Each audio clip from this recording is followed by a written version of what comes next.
different sex drives. Hi, I'm Bec from Be Free Emotional Fitness Training, and I support women and girls to become emotionally stronger. And I'm Vern from Move Forward Mentoring, and I specialise in male mentoring, helping boys and men find their passion, speak from their heart, and build better relationships. And together we are Rekindling Relationships. We work with couples through mentoring sessions as well as facilitating communication and creative workshops to build deeper connections. Welcome to our podcast, designed to help you strengthen and bring more fun into your partnership, as well as create a more loving, healthy, and strong connection. Hi everyone.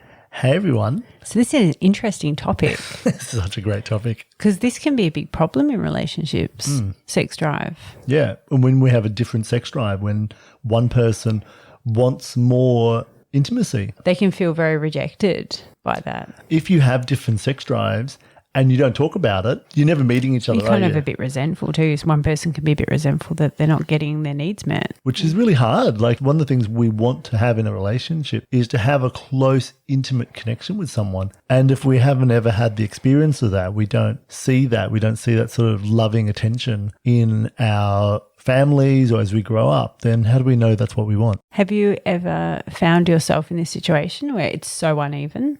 Yeah, definitely. I felt like in some relationships, I have probably wanted more physical, intimate touch, and maybe I didn't know how to ask for that. And so it just didn't happen. So there was a bit of a disconnect. How about you? Have you had that? 100%. Yeah. Tell us your experience of that. So I would say that the first relationship I was in, that person was more physical than I was. And that was more like a friendship.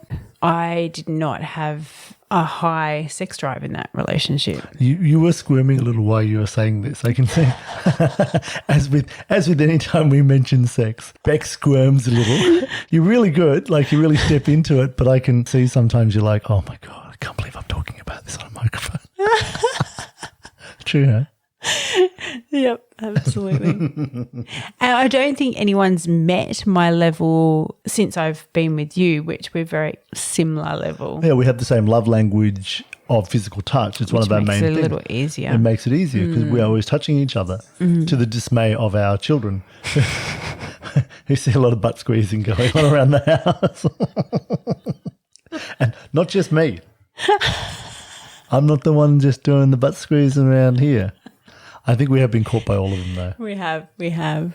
But at least that's an example set of love for them, isn't it? Like, we are pretty openly affectionate in front of them, which is nice too. I think that's a good example because I've found that I've mentored women where they've never seen that by their mum and dad. They've never seen two people in love. And therefore that's a struggle for them when they step into relationships because they've never had an example set for them of two people who are romantically in love. Yeah, because I guess a lot of people, I mean, becoming parents is hard work and managing kids, and it can sometimes maybe wear that intimate, romantic, affectionate side. You can wear that down because you're stuck in the, I need to do the thing. And you have to put effort into it. So I think the discussion is really important about your sex drive and if they do differ a bit, but also setting aside a time for it. Because sometimes we can just leave it to the last minute when everyone's tired and it's the last thing. We don't prioritise it because, first comes kids and work. You're exhausted. Shopping and dinner. And it's like 10:30 at night and that's probably the last thing most people want to do. And then definitely there's a difference. Because then, especially depending on what people have done, and, I think if you work where you are like physical work all day,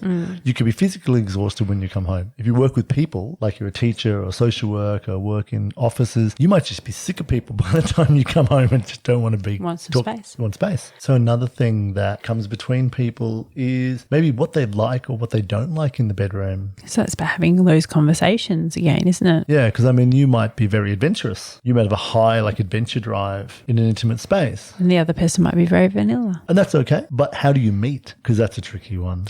That's a tricky one. Because it has to be compromise. It can't be, well, this is the way it is. You have to do what I say. No, I think what a really good idea is to sit down and talk about it. It's uncomfortable. If this has become a problem in your relationship, that your libidos are different, it's great to sit down and have a conversation about it. Ask questions like, how can I enhance our passion together?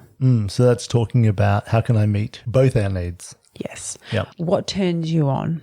Make time for it, which is what we touched on before. Prioritize it. If it's become a problem, it's now become a priority in your relationship to work it out and fix it up. And you're not going to function well without it. I like this question. What's your favorite time to make love and why? Oh, that's a great question. Don't leave it to the last minute, as we were discussing before. It might be someone likes afternoon delight. We love afternoon I think delight. it's Great. Yeah. Well, you're not tired and you're not rushing for work. Yeah. What's your favourite position? Those kind of questions. This is a lot of like on our other podcast, Yuck and Yum. It's about knowing the other person's yum. And there's a great game for that, which is our Spotify or Apple Music 2 to 3 minute songs where you just have a song each. And love that game. Yeah. And the other person gets to say to you, oh, I want you to do this to me. And we've played this game many a times. This is a great game. And when I say to you, oh, can you do this to me? Then you get to know what I like. And if someone's... And I get to enjoy it. So do I. Yeah, you do. Win-win.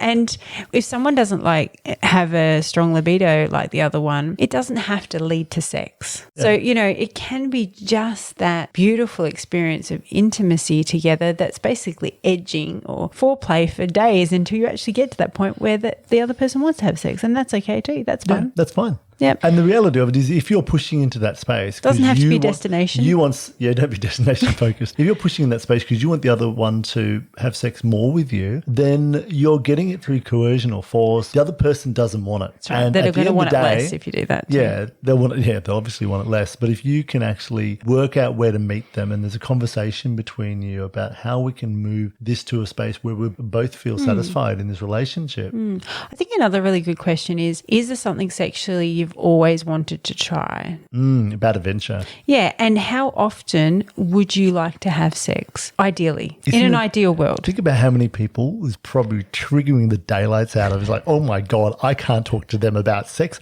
I only sleep in their bed. How can I have a conversation about this?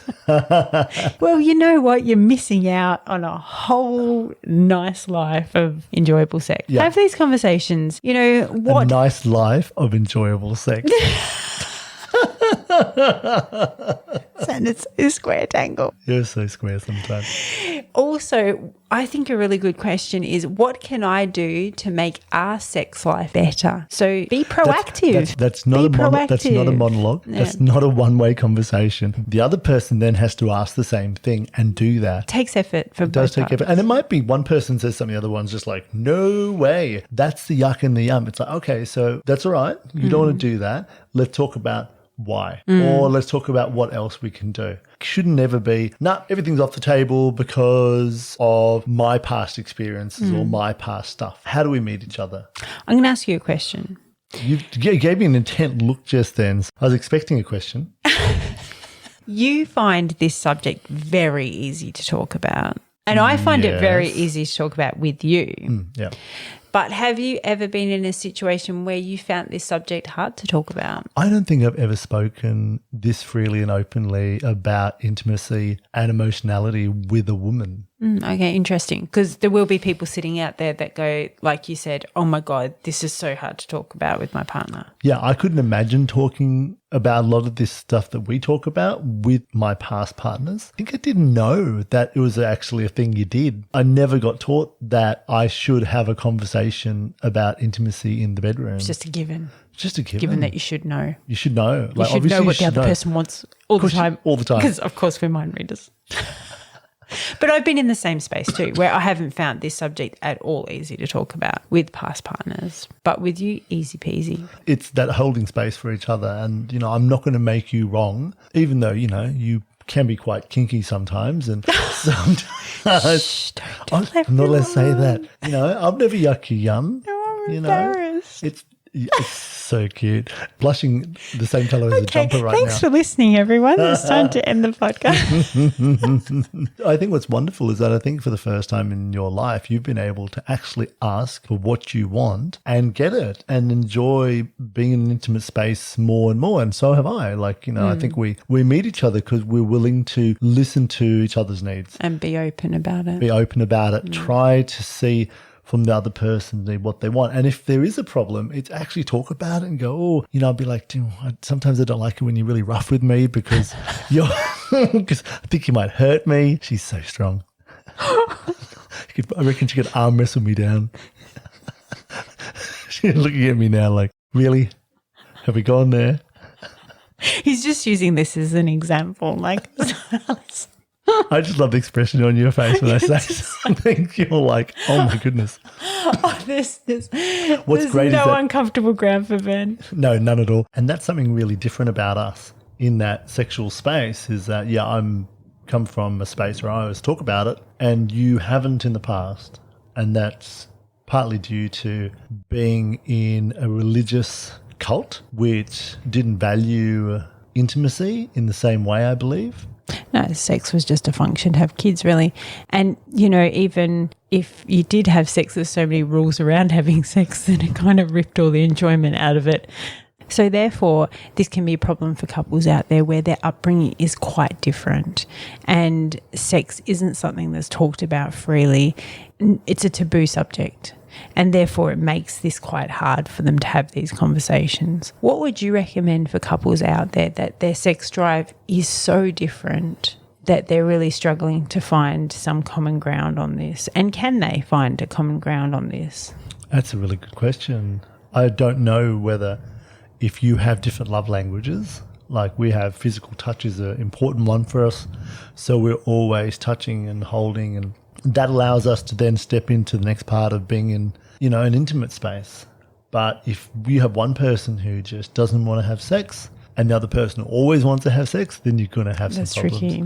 And when someone shuts down completely, there's got to be a reason for it. And I think bringing awareness into that and going, oh, okay, why can't we meet each other? Like, what is the problem? Because there's got to be some middle ground, you'd hope. If you really love each other and you're committed to the relationship, I always feel there's got to be a middle ground here.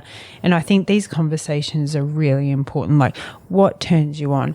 Make it a priority. Make it a date. Yeah, what's your yuck and what's your yum? Make it a date in the day to focus on that topic.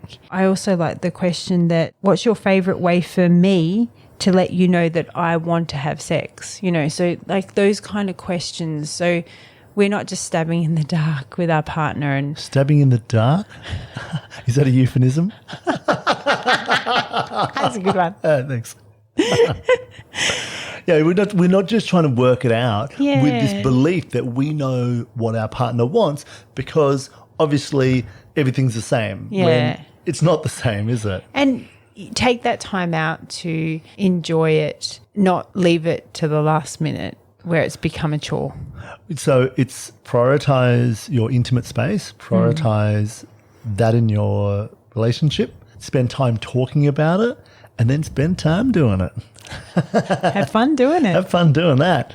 And I think it's one of those parts of our lives that when we work on that and we get better at it and we meet each other more often, then it just amplifies the goodness in our life. It's another level, isn't it, of the relationship. So I think that pretty much wraps it up. Thanks for joining us on one of the ways that we're all different, and look forward to talking to you again soon. See you next time. Bye. Thanks for listening. Please subscribe and follow us. And check out our website at rekindlingrelationships.com. Bye for now. See ya.